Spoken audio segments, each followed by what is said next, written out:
Welcome back to another episode of Jack's Tech Corner. I'm your host Jack, and this is another Photoshop Elements video tutorial. First, if you haven't stopped by my website, stop by and pick up a copy of the DVD. The DVD has 46 great high-resolution videos. Thanks to everybody out there that's already purchased one, and thanks for the very positive feedback. Everybody's very happy with their DVD, and they seem to be learning a lot. Also, if you get a chance, stop by my sponsor's website, greenscreenwizard.com. His name is Ken. He's a great programmer and created the Green Screen Wizard for all your chroma keying needs in Photoshop. It's a great plug-in as well as a great standalone program if you want to go that route. Okay. What we're going to do today is, I showed you once before how to change eye colors. Now, when we changed eye color before, we went through a lot of cropping and cutting out. I came up here and I cut the pupils out and we paste them under separate layers, and then we cut this out and put in a separate layer.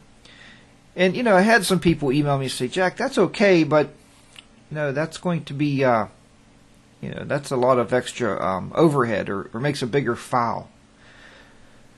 So I thought I would show you a different way to do it today, and this is by using basically adjustment layers to control the color in a picture instead of just using adjustment layers for the masking. So let's go ahead and get started. I'm going to close this picture out first. I'm not going to save these edits. And now what we're going to do is we are going to open up this picture again.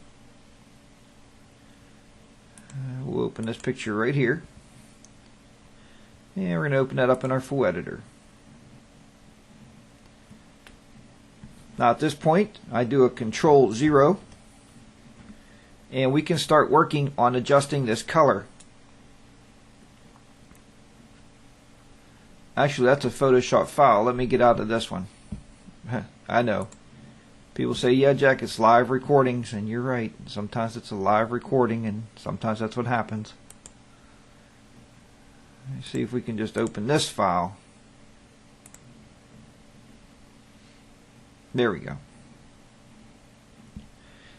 Okay, this one, the eye color's been done already, but this will work. This is going to work for us.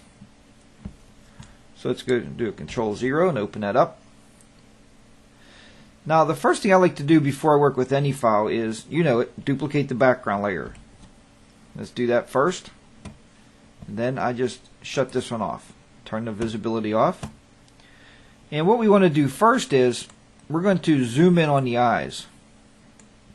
There we go. We'll zoom up on the eyes. And all I did was use my zoom tool. That's what this little magnifying glass will do for you. You can actually zoom up on these eyes. Now what we're going to use here is the quick selection tool. And you want to select outside the pupil here, right in this area, in the retina area.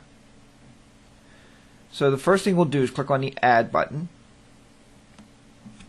I'm using my left bracket key. We're going to make that a little smaller. And I'll just go right inside this area here. Now you see how the pupil got selected. What we need to do here is go up here on the minus and take some of that selection away. Go back on the plus. We'll go back around this. And then on the minus, because what you're doing here is just getting rid of all this stuff. And we're just working with the actual retina area. Alright. Now what we need to do is go up in here plus, because we're going to add to that selection, but we're going to come over here and add because we want this one also. There we go. We have that selected. Now let's get rid of the pupil because we don't want that selected. And then go back up on add again.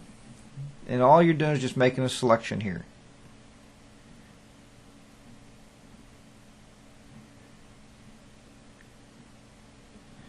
And anytime you get more in the selection of what you want, just hit the minus and take out some of this. Let's make this a little smaller here so it doesn't pick up too much.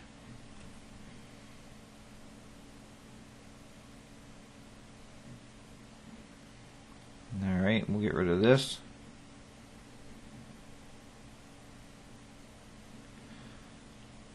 Alright, now we have selected what we want selected on here. Now all we need to do at this point is we're going to come over here to our adjustment layer. Remember, we use adjustment layers because they're non-destructive to the picture. And we're going to go to hue and saturation. You can see down here now in this mask only the eyes are selected that we have in the selection. And all we need to do is just change this slider and you can watch those eyes change color. Right? Because we're adjusting the hue, we're adjusting the color tone.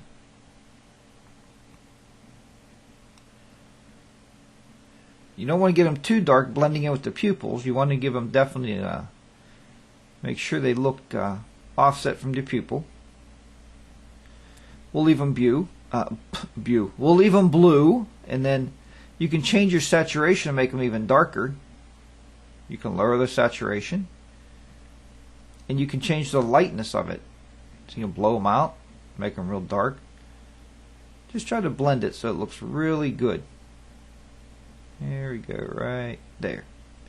Then click OK. There you go. Now we have that adjustment layer completed.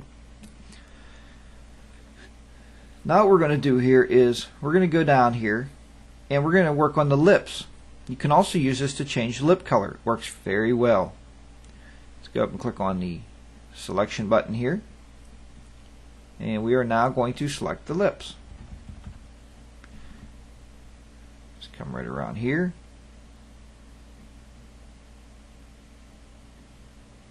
Up on top a little bit. Like I say, if you go outside the line or go outside where you don't want it, just come back here and just use this and tone it down a little bit. Okay.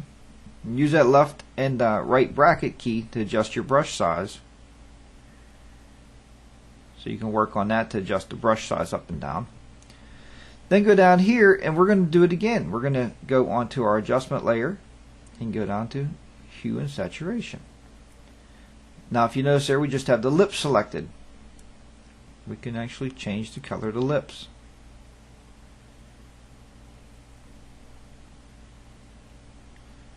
Alright, you want to drop your saturation down a little bit, you can do that, or bring it up, make it darker. You just want to blend it in though, make sure it's blended so the lips look real.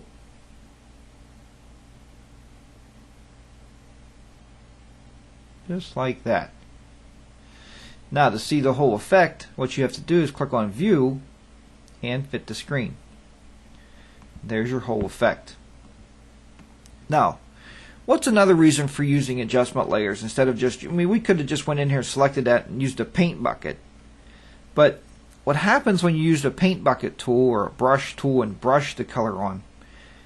Then to go back in there and change it, you got to make a selection again and rechange the color. I don't like to do that. I like to make things as easy as I can when I come back. So if you save this as a .psd or a Photoshop file, you can come back in here and these hue and saturation layers will always be there. And watch what I'm talking about. We just finished doing the lips. Let's go ahead and magnify this one more time. Let's look at the eyes. All I have to do is come down here and double click on this little area right here, and this will bring back up the hue and saturation. And now I can go in here and I can desaturate it more. Watch the eyes. It's like, watch the eyes, don't watch me, don't watch the slider. We can change the color back to wherever we want it. So it gives you more variations of how you want to work. You can come back in here and actually reset things. Maybe you're working with a client and they don't like their eyes a certain color, so you can come back in here and adjust some colors and show them different colors. After you have all the editing done, you're ready to show maybe a client what you've done. There you go. And we can do the same thing with the lips. Come up on this one. You can adjust this hue. Look, you can change the lip style, lip color.